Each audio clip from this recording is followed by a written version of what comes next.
My channel 5 ফোড়ন আর my cooking blog.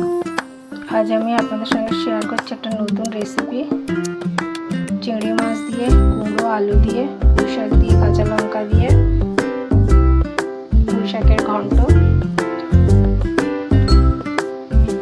এই রান্নাটা আমি করেছি, অল্প একটু জল দিয়েছিলাম, একটু অল্প সামান্য ঝোল রেখেছি। এই রান্নার সঙ্গে 5 ফোড়ন খুব যায়, তাই 5 ফোড়ন দিয়ে শুকনো লঙ্কা তেলের মধ্যে দিয়ে চিংড়ি মাছ দিয়ে একটু হালকা ফ্রাই করে এই কুমড়ো, পুঁই শাক আর ওই মিষ্টি আলু সব কিছু দিয়ে নেড়ে চেড়ে অল্প জল দিয়ে ঢাকা দিয়েছি। নামানোর আগে একটু মিষ্টি দিয়েছি, ব্যাস রান্না কমপ্লিট। এইভাবে আমি এই রান্নাটা করেছি। মোটা মোটা পুঁই শাকের ডগা, খেতে ভীষণ স্বাদ, মুখে দিলে মুখের মধ্যে শ্বাস ভরে যায়। খুব সুন্দর একটা পুঁই শাক।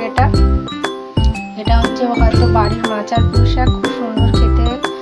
আপনারা বাড়িতে পুঁই শাক দিয়ে, কুমড়ো শাক দিয়ে এরকম পুঁই শাকের ঘন্ট করতে পারেন, খুব ভালো লাগে। আপনারা অবশ্যই এত ঝোল রাখবেন, একটু মাখা মাখা করবেন, খুব ভালো লাগবে। আপনারা সবাই ভালো থাকবেন, সুস্থ থাকবেন। নতুন যারা বন্ধুরা তারা অবশ্যই আমার চ্যানেলটা একটু সাবস্ক্রাইব করে আমাকে সামনে এগিয়ে নিয়ে যেতে সাহায্য করবেন। সবাইকে ধন্যবাদ জানাই। সবাই ভালো থাকবেন, সুস্থ থাকবেন।